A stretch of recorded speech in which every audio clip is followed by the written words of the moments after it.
ఓయమ్మా ఇన్ని కడగాల ఇలా కాదు చెప్తా ఉండు.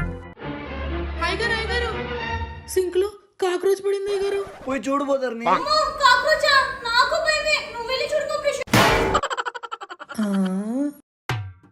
ఎక్కడమ్మా? ఆ గిన్నె కడిగి చూడండి, దాని కింద ఉంటుంది. దాని కింద అయ్యగారు. ఆ ప్లేట్ కింద అయ్యగారు.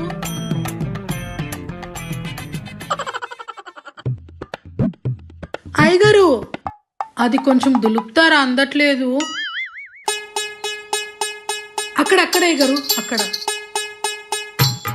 అయ్యగారు, అక్కడ కూడా అయ్యగారు. అమ్మగారు అంట్లన్నీ కడిగేశాను, బూజులన్నీ దులిపేశాను, నా పని అంతా అయిపోయింది అమ్మగారు, నేను వెళ్ళొస్తా. అవన్నీ చేసింది ఏంటంటే